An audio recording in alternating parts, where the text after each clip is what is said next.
This is the bike that Kawasaki barely changed for over 20 years. It was one of their top-selling bikes, and it's the bike that built the audience for one of the fastest production motorcycles ever made. And somehow, nobody talks about it anymore. This is a story about the little ninja that gave everything and got nothing back. Oh, do it! This was supposed to be the good one. The one everyone wanted. The one that looked the part. But it was the first to die. And somehow, that's going to tell you why this bike matters more than any of the others. See, that's what I wanted. Yeah, you're gonna be the comfiest one of us all. I'm excited. Come on, guys. So we're going to talk about how a 250cc beginner bike practically funded the H2, one of the most expensive supercharged bikes Kawasaki ever made. We're also going to talk about what we found on the Twisted Sisters with this bike. And somewhere in the middle, I want to explore and tell you about why so many people start riding with this bike and then leave. Also, Brandon's back, Maria's husband, our backyard mechanic who's found over 100 motorcycles, bought them, played with them, fixed them up, and sold them. He found this Ninja for us, bought it for $1,000, cracked it open, and what he found inside is his own story. I will get into that in this video for a little bit, but I'll link to his video down below because it generally explains why this bike did what it did on the road. Let me start with what this bike actually is, because I think most people either rode one or know someone who did, or went to a dealership and they were like, start here. 42% of all Ninja 250R buyers had 6 months or less of riding experience. The Ninja 250. Also known as the EX250, and depending on where in the world you are, also known as the ZZR250, ZX250, or GPX250R. It first appeared in 1986, and the part that deserves a plaque is that Kawasaki barely changed it for the next 20 years. Not because they forgot about it or because it was underperforming, it was one of their best-selling bikes for years. That's what's crazy, that it didn't change in all this time, and it's still outselling most of the other bikes. 248cc parallel twin, about 30 horsepower, liquid cooled, 6-speed, light enough that if you drop it, which as a beginner bike is a realistic scenario, most people can pick it up themselves. 62% of Ninja 250 riders were first-time riders. 33% of those were women, which is a little bit higher than the amount of women that cover the motorcycle space. It wasn't just a beginner bike, it was the beginner bike. And this specific one that we rode, the 2008 version that Brandon found, that was the first major redesign in 20 years. New bodywork, new wheels, new full fairing. It looked so much like one of the bigger models that Kawasaki quietly took off 250 from the side. That detail tells you everything about what this bike and the people who mess it up were trying to do to it. It wanted you to feel like you were on a big boy sport bike before you were ready for one. And for hundreds of thousands of riders, it worked. Brandon found this one for exactly $1,000, our budget for each bike. And when he pulled the fairings and started looking at it, he found something very common and very unfortunate. Someone had modified it. Pod filters on the carbs, clip-on handlebars, aftermarket exhaust, cheap knockoff levers. None of those mods are crazy on their own, but here's the thing about carbureted bikes. When you change how air gets in, carbs need to be retuned to compensate. More air means the engine runs lean, which means it runs badly, or not at all.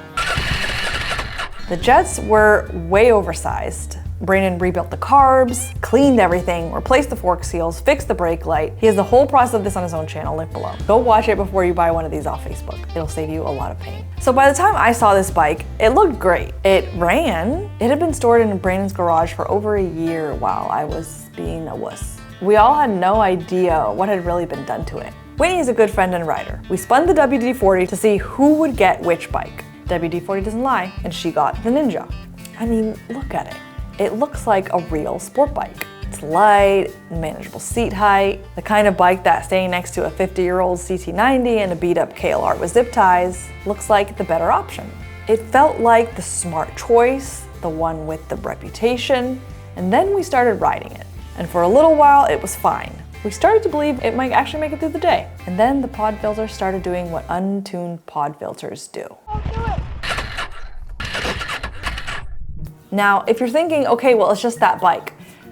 Hold on, hear me out. Anytime the RPMs dropped, the bike died. It would not hold idle. It was essentially a bike that ran okay if you kept the engine spinning at pace, and immediately gave up the moment you let it breathe normally. On a road with corners and stops and other people, that's just not a survivable setup. CT90, 50-year-old bike that looks like something you'd find at the back of a yard sale, that was still running. The Ninja was the first to fully give up. And what I found interesting wasn't the breakdown, it was what Whitney said about it. She said she felt like the bike was performing, like it had been dressed up to look like something it wasn't. Sound familiar? And when she actually needed it, when the road asked something real of it, it showed her exactly what it was underneath all that. A 250 that someone had tried to make into something it wasn't. Something more. And she could feel that the whole time. Granted, Whitney's sixth sense is on a whole nother level, but that's a story for another time. Quick break, I want to tell you something I've been wearing on every single ride for the past 5 years.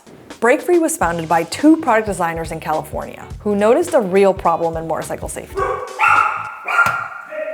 Your bike's brake light is small and low. Driver eye level is not where your tail light is, it's where your helmet is. So they built a smart brake light that mounts to the back of your helmet. No wires, no apps. Inside the unit is the accelerometer and gyrometer. That's how it flashes when you stop or slow down. They've pitched it on Shark Tank and they've improved the safety of over 55,000 riders since then.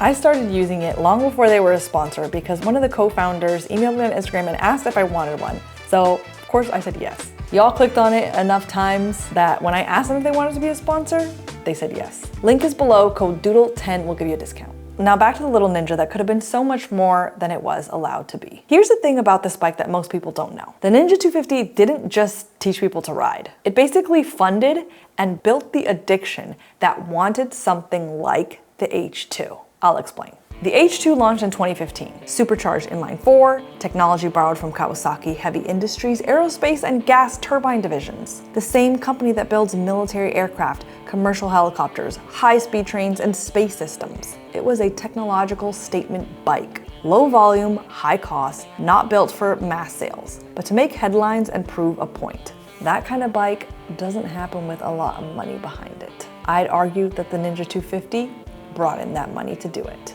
Mass bikes fund halo bikes. The 250 paid the bills, the H2 made the headlines. They both needed each other. But it goes deeper than just the money. Through the 90s and 2000s, the 600cc super sport class fluctuated.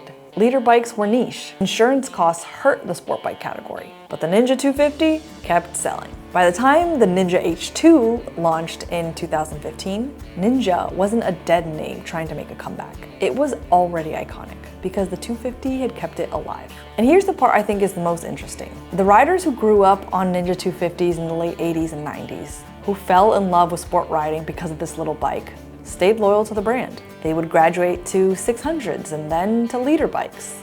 They were the people that were ready for the H2 when it launched. The 250 normalized the idea that you don't need a huge bike to have fun. And then the H2 came along and said, but what if we went completely insane anyway? Same brand, opposite ends of the philosophy. That only works if the entry model already built decades of trust. So the Ninja 250 built the riders that were aching for an H2, whether they knew it or not. People rave about the H2 and forget about the little Ninja that could. It's the bike that started everything, but remembered by almost nobody. It's kind of like your first high school girlfriend or boyfriend. At the time, they felt like everything, and now you probably sometimes forget they even existed. So here's what I hope we all remember about the Ninja 250. The bike did everything right. It was affordable, reliable, in stock form. It was forgiving enough that beginners could build confidence and get addicted to riding. It taught more people to ride probably than any other bike in history. And almost every single one of those riders left it behind. Not because it failed them, because it succeeded. Kind of like your first love may not be your final love. The bikes we form the deepest attachment to seem to be the ones that push us, that make us work, or that make us want more. The ones that broke down and made you part of the story. The ones that had enough personality to be difficult. And that's why it gets left behind, because it doesn't offer much more past that. Brandon told us something about this bike that I keep coming back to. He said every single Ninja 250 off Facebook has been modified, because the first thing a new rider does when they start to get more comfortable on their bike is to try to make it feel like something more, something that matches where they're going instead of where they are. Things that make it sound faster, look more aggressive, feel closer to the bike they want to be riding next. And sometimes, like with this specific one, it can make it worse, because that's not trying to improve the Ninja 250. That's trying to make it something it isn't. If you're thinking of buying one of these old ones for yourself, here's the honest version of what that looks like. The good stuff first. This is still one of the most confidence-building bikes you can ride. Light, nimble, 60 plus miles per gallon, easy to handle in traffic, low enough seat height to work for shorter riders, cheap to insure, parts are everywhere because so many of these are made and sold. And here's something that doesn't get said enough. An experienced rider on a stock 250 is genuinely fast through corners because there's no power to bail you out of a bad line. You either ride it well or you don't. A lot of people take these to track days for specifically that reason. It just makes you better. The catch, especially if you're buying one off Facebook, is that the Ninja 250 has probably been touched more than most used bikes on the market because it's a beginner bike. Beginners modify things before they really understand them. And every modification made without the knowledge to back it up is a problem when you inherit the bike. Brandon's rule, and since he's bought over 100 bikes off Facebook, I'll listen to him, is to find the most stock example you can find. More than likely, the more reliably it will run. The other reality of owning this, especially the older carbureted generations, is that it's a relationship. Carbs need cleaning, fork seals go, brakes need attention. None of it is expensive or technically overwhelming, but it asks something of you. And honestly, that might be what the fuel-injected, push-button successors actually took away from you. The Ninja 300 that replaced this one, the Ninja 400 that replaced the 300.